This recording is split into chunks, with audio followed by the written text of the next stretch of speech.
ഓരോ ശബരിമല സീസൺ കാലത്തും കോടിക്കണക്കിന് ഭക്തജനങ്ങളാണ് ശബരിമലയിലേക്ക് കടന്നു വരുന്നത്. പക്ഷെ അവിടെ ഒരു അടിസ്ഥാന സൗകര്യം ഉണ്ടോ എന്ന ചോദ്യമുണ്ടായാൽ ഇല്ല എന്നാണ് ഉത്തരം.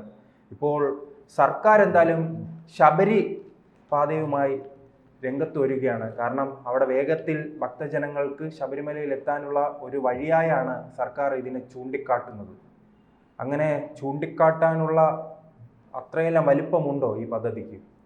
ഈ ശബരി റെയിലിനെ പറ്റി പറയാൻ തുടങ്ങിയിട്ട് 1/4 നൂറ്റാണ്ട് പിന്നിടുകയാണ്. ഇത് എന്തിനു വേണ്ടിയാണെന്ന് ഇപ്പോൾ ആർക്കും ഒരു നിശ്ചയമില്ലാത്ത രീതിയിൽ പോവുകയാണ്. 1997 വാജ്പേയി സർക്കാരിൻ്റെ കാലത്ത് പ്രഖ്യാപിച്ചതാണ് 111 കിലോമീറ്റർ നീളമുള്ള ശബരിമല പാത. അങ്കമാലിയിൽ നിന്ന് തുടങ്ങി എരുമേലിയിൽ അവസാനിക്കുന്നു. എരുമേലിയിൽ നിന്ന് പിന്നെയും പോകണം ശബരിമലയ്ക്ക് 48 കിലോമീറ്റർ ദൂരമുണ്ട്. കണമല വഴി ഇലവുങ്കൽ കയറി അവിടെ നിന്നാണ് പമ്പയിലെത്തുന്നത്. അപ്പോൾ പിന്നെ ഈ ശബരി റെയിൽ പാത എന്നുള്ളത് എന്ത് അടിസ്ഥാനത്തിലാണ്? അതിനോടൊപ്പം ചേർന്ന് ചെറുവള്ളി എസ്റ്റേറ്റിൽ വിമാനത്താവളത്തിനുള്ള അനുമതിയൊക്കെ ഏകദേശം ആയിക്കഴിഞ്ഞു. അതിൻ്റെ മറ്റ് ചില സർവേകളിലും കാര്യങ്ങളിലേക്ക് കടന്നിരിക്കുകയാണ്. അതും എരുമേലിക്ക് സമീപമാണ്. ശരി, വിമാനത്താവളം അവിടെ ആയിക്കൊള്ളട്ടെ, അത് ശബരിമല വിമാനത്താവളം എന്നുള്ള പേരിലായിരിക്കും അറിയപ്പെടാൻ പോകുന്നത്. അതിനപ്പുറത്തേക്ക് കൊടുക്കാൻ ചിലപ്പോൾ സാധ്യതയില്ല. കാരണം അത് പാരിസ്ഥിതിക അനുമതി കിട്ടാൻ ബുദ്ധിമുട്ടുണ്ട്. ഇതാകുമ്പോൾ ഇവിടെ 2350 ഏക്കറുണ്ട്. വലിയ കുടിയൊഴിപ്പിക്കൽ പ്രശ്നങ്ങളൊന്നും തന്നെ വരുന്നില്ല. വളരെ സുഖകരമായ രീതിയിൽ ചെയ്തു തീർക്കാവുന്ന ഒരിടമായിട്ടാണ് പറയുന്നത്. പാരിസ്ഥിതിക അനുമതി കിട്ടാനും എളുപ്പമാണ്. അതങ്ങനെ തന്നെ നിർത്തിക്കൊട്ടെ. അവിടെ നിന്ന് പിന്നീട് ബസ് മാർഗമോ കാർ മാർഗമോ പമ്പയിൽ എത്തിച്ചേരാം. പക്ഷേ ഈ ശബരി റെയിൽപാത എന്ന് പറയുമ്പോൾ ഇടയ്ക്കിടയ്ക്ക് സർക്കാർ ഉണരും. അത് എല്ലാ കാലത്തും UDF സർക്കാരിൻ്റെ കാലത്തും ഒക്കെ തന്നെ കോൺഗ്രസ് ഭരിച്ചുകൊണ്ടിരുന്ന സമയത്ത് കേന്ദ്രത്തിൽ ഓരോ ബജറ്റിൽ ശബരി റെയിൽപാതയ്ക്ക് ഇത്ര തുക മാറ്റിവെച്ചിരിക്കുന്നു എന്ന് പറയും. ഒരു കാര്യങ്ങൾ പോലും നേരെ ചൊവ്വേ നടന്നിട്ടില്ല. അത് അട്ടിമറിച്ചു. അവിടെ വേറെ ചില ലോബികളുണ്ട്.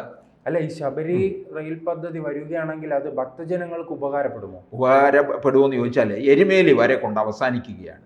പിന്നെയും 48 കിലോമീറ്റർ ഉണ്ട്. ഈ അവസരത്തിൽ നമ്മുടെ മെട്രോമാൻ ശ്രീധരൻ മുമ്പോട്ട് വെച്ച ഒരു കാര്യമുണ്ട്. നമുക്കറിയാം, ഇതര സംസ്ഥാനങ്ങളിൽ നിന്ന് ഭക്തർ കൂടുതലും വരുന്നത് ട്രെയിൻ മാർഗമാണ്. ട്രെയിൻ മാർഗം വന്ന് ഇറങ്ങുന്നത് വരെ ഒന്നുകിൽ കോട്ടയം അല്ലെങ്കിൽ ചെങ്ങന്നൂർ.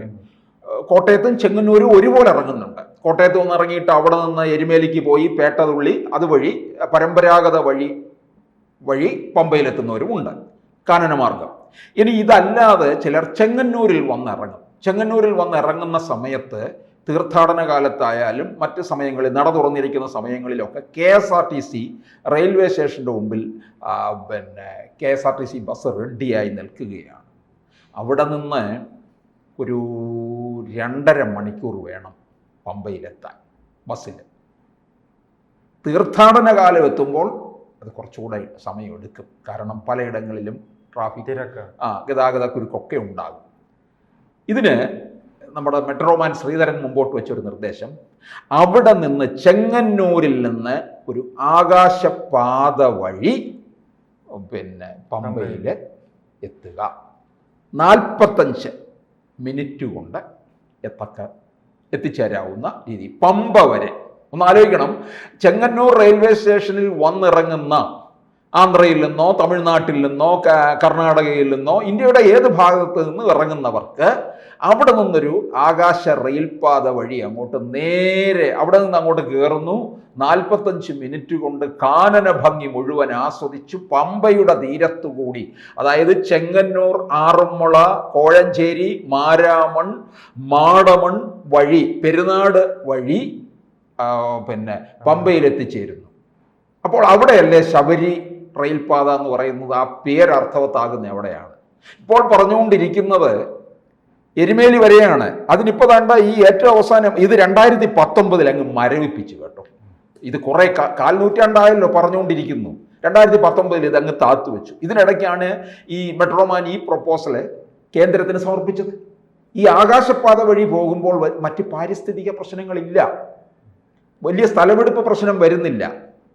അപ്പോൾ ഒരു കാര്യം ചോദിക്കാം, ഈ തീർത്ഥാടന കാലം കഴിഞ്ഞാൽ പിന്നെ ഇത് വെറുതെ കിടക്കുമോ? ഇല്ല. പമ്പയിലെ ഗണപതി ക്ഷേത്രമുണ്ട്, മറ്റ് ഉപദൈവ ക്ഷേത്രങ്ങളൊക്കെയുണ്ട്. പമ്പയിലെ ഗണപതി ക്ഷേത്രം എന്നും തുറന്നിരിക്കും. നമ്മുടെ ഇവിടെയൊക്കെയുള്ള നിത്യപൂജയ്ക്ക് ഉള്ള ക്ഷേത്രങ്ങളുണ്ടല്ലോ, അതുപോലെ തന്നെ പമ്പയും എന്നും തുറന്നിരിക്കുന്നതാണ്. അത് പലർക്കും അറിയത്തില്ല. തീർത്ഥാടന കാലം മാത്രമേ ഉള്ളൂ അല്ല, ശാന്തിക്കാരനും ഒക്കെ അവിടെ തന്നെ ഉണ്ട്. കേരളത്തിൻ്റെ പ്രധാനപ്പെട്ട ഡിപ്പോകളിൽ നിന്ന് KSRTC നിത്യവും ബസ് സർവീസുണ്ട്. തിരുവനന്തപുരത്ത് നിന്ന് പമ്പയ്ക്കുണ്ട്, കോട്ടയത്ത് നിന്ന്, കൊട്ടാരക്കരയിൽ നിന്ന്, എറണാകുളത്ത് നിന്ന്, വൈക്കത്ത് നിന്ന്, ഇത്രയിടത്ത് നിന്ന് അവിടെ ഉണ്ട്. പമ്പയിൽ KSRTC സ്റ്റാൻഡ് പ്രവർത്തിക്കുന്നു, പോസ്റ്റ് ഓഫീസുണ്ട്, KSEB ഉണ്ട്, പോലീസ് സ്റ്റേഷനുണ്ട്, ഇതെല്ലാം ഉണ്ട്. അപ്പോൾ അങ്ങനെ ഈ തീർത്ഥാടന കാലം അല്ലാത്ത സമയത്ത് പമ്പയിൽ പോയി ദർശനം നടത്തേണ്ടവർക്ക് നടത്താം. പിന്നെ പമ്പയിൽ ബലിയിടൽ കർമ്മങ്ങളൊക്കെ ഉണ്ട്, അതിനും അവിടെ എത്തിച്ചേരാം. പിന്നെ ഒരു ടൂറിസ്റ്റുകൾക്ക് ഈ കാനന ഭംഗി ആസ്വദിക്കാൻ എന്നുള്ള രീതിയിലും ഇത് മുമ്പോട്ട് കൊണ്ടുപോകാം. അവിടെ മറ്റു ചില പാരിസ്ഥിതികമായ പ്രശ്നങ്ങളൊന്നും ഉണ്ടാക്കാതെ വേണം ഇതൊക്കെ പോകാൻ. അല്ലാതെ തീർത്ഥാടനമാണ് എന്ന് പറഞ്ഞ് ഈ പമ്പയിൽ വരെ യുവതികൾക്കും പ്രവേശിക്കാം. പമ്പയ്ക്ക് അപ്പുറത്തേക്കാണ് യുവതികൾക്ക് പ്രവേശമില്ലാത്തത്. അതുകൊണ്ട് അവിടെ വരെയും പോകാം. പമ്പയിൽ പോയി ഗണപതി, ഹനുമാനെയും ശ്രീരാമനെയും ഒക്കെ ദർശിച്ച്, അല്ലെങ്കിൽ അവിടെ ബലിയിടേണ്ടവർക്ക് ബലിയിട്ട്, ഇനി അതല്ല ചിലർക്ക് കാനന ഭംഗി കാണണമെങ്കിൽ അപ്പോൾ പമ്പയിൽ ചെങ്ങന്നൂരിൽ നിന്ന് ആകാശപാത വഴി ദിവസവും സർവീസ് നടത്താം. തീർത്ഥാടന കാലം അല്ലാതെയും ഇതായിരിക്കും ഏറ്റവും ഫലപ്രദമായിട്ടുള്ള സംഭവം എന്ന് പറയുന്നത്. 50 മിനിറ്റ് കൊണ്ടാണ് പമ്പയിൽ എത്തിച്ചേരുന്നത്. ഒന്ന് ആലോചിച്ച് നോക്ക്. മറ്റത് തീർത്ഥാടന കാലം 3 മണിക്കൂർ വരെ പോകും. ഇതാണ് അംഗീകരിക്കേണ്ടത്. അല്ലാതെ ഇപ്പോൾ ഇതിനു വേണ്ടി എന്താണ് പുതിയ എസ്റ്റിമേറ്റ് വന്നിരിക്കുന്നത്? 3810 കോടി രൂപയാണ് പുതിയ എസ്റ്റിമേറ്റ് വന്നിരിക്കുന്നത്. ഇത് പിന്നെയും ഉണ്ട്.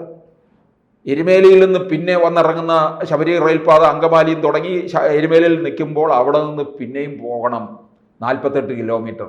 തീർത്ഥാടന കാലത്ത് 2-2.5-3 മണിക്കൂർ കൂട്ടിക്കോ വരെ സമയമെടുക്കും എന്നുള്ളതാണ്.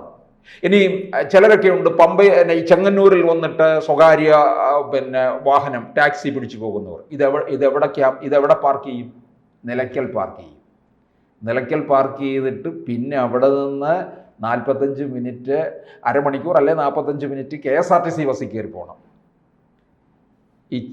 ഇത് ആകാശപാത ഉണ്ടെങ്കിലോ നേരെ പമ്പയിൽ പോയി ഇറങ്ങാവുന്നതാണ്. കാരണം മറ്റു പല ടൂറിസ്റ്റ് കേന്ദ്രങ്ങളിലും വലിയ രീതിയിൽ ഗതാഗത സൗകര്യം അവർക്ക് പെട്ടെന്ന് ഈ ക്ഷേത്രങ്ങളിലേക്ക് എത്താൻ കഴിയുന്നുണ്ട്. പക്ഷേ വലിയ ബുദ്ധിമുട്ടാണല്ലോ ശബരിമലയിൽ. അത് പരിഹരിക്കാൻ ഇത്തരം പ്രവൃത്തികളും പദ്ധതികളും വന്നാൽ മാത്രമല്ലേ കഴിയുകയുള്ളൂ. പറ്റും. ഈ പമ്പ വരെയുള്ള ഈ മെട്രോമാൻ പറഞ്ഞിരിക്കുന്ന കാര്യമാണ് ഏറ്റവും പ്രാവർത്തികമാകാൻ പോകുന്നത്. ഇത് മറ്റു ചില താല്പര്യങ്ങളുടെ പേരിലാണ് ഈ ശബരി റെയിൽപാത എന്നും പറഞ്ഞ് പിടിച്ച് എരുമേലിയിൽ അതോടൊപ്പം തന്നെ വിമാനത്താവളത്തെ കുറിച്ചുള്ള ചർച്ചയും കുറച്ച് നാളുകളായി തന്നെ നടക്കുന്നുണ്ട്. ചെറുവള്ളി എസ്റ്റേറ്റ്, അത് വിമാനത്താവളം എന്തായാലും ഇതിനപ്പുറത്തേക്കൊന്നും പോകാൻ പറ്റത്തില്ല. അത് നിലയ്ക്കൽ കൊണ്ടുവന്ന് വിമാനത്താവളം ഒന്നും അനുവദിക്കത്തില്ല, ലാഹയിൽ അനുവദിക്കത്തില്ല. അതൊക്കെ അവിടെ ഇടിക്കുകയും പിന്നെ അങ്ങോട്ട് പിന്നെ വനമാണ്. അവിടെ കൊണ്ട് വിമാനത്താവളം വയ്ക്കുമോ? ഫോറസ്റ്റ് ഒരു സൂചി കുത്താൻ പോലും ഇടം കൊടുക്കത്തില്ല എന്നുള്ളതാണ്. പാരിസ്ഥിതിക അനുമതി കിട്ടത്തില്ല. പക്ഷേ ഇവിടെ മെട്രോമാൻ ശ്രീധരൻ പറഞ്ഞിരിക്കുന്നത് ഈ ആകാശപാതയാണ്. അവിടെ വേറെ പ്രശ്നങ്ങൾ വരുത്തില്ല, സ്ഥലമെടുപ്പ് പ്രശ്നം വരില്ല, അങ്ങനെ ഒന്നും ഉണ്ടാകത്തില്ല. ഇപ്പോൾ തന്നെ പമ്പയിൽ നിന്ന് റോഡ് വേ പണി തുടങ്ങിയിട്ടുണ്ട് ചരക്ക് നീക്കത്തിന് വേണ്ടിയിട്ട്. അത് ഫോറസ്റ്റിൻ്റെ എത്രയോ സ്ഥലം എടുക്കുന്നുണ്ട്. ഫോറസ്റ്റിൻ്റെ സ്ഥലം എടുക്കുന്നതിന് പകരം ദേവസ്വം ബോർഡിൻ്റെ സ്ഥലം എവിടെയൊക്കെയോ വിട്ടുകൊടുക്കുക വരെ ചെയ്യുന്നുണ്ടെന്നുള്ളതാണ്. അങ്ങനെ ചില എഗ്രിമെൻറ്റിൻ്റെ അടിസ്ഥാനത്തിൽ അത് അവിടെ നടക്കത്തുള്ളൂ. അപ്പോൾ ഈ തീർത്ഥാടന പിന്നെ അത് കഴിഞ്ഞാൽ പമ്പയിൽ നിന്ന് ഈ പറഞ്ഞതുപോലെ പരമ്പരാഗതമായ രീതിയിലുള്ള യാത്രയായിരിക്കും. അപ്പോൾ കൂടുതൽ ഭക്തർക്ക് പെട്ടെന്ന് ചെന്നെത്താനുള്ള സൗകര്യം നോക്കി ഈ ആകാശപാതയായിരിക്കും നല്ലത്, ശബരി റെയിൽപാതയേക്കാൾ ഏറ്റവും ഉചിതമായിട്ടുള്ളത്. കൂടുതൽ വാർത്തകളും വിശേഷങ്ങളും നിങ്ങളിലേക്ക് എത്താൻ ABC മലയാളം സബ്സ്ക്രൈബ് ചെയ്യുക, ബെൽ ബട്ടണും അമർത്തുക.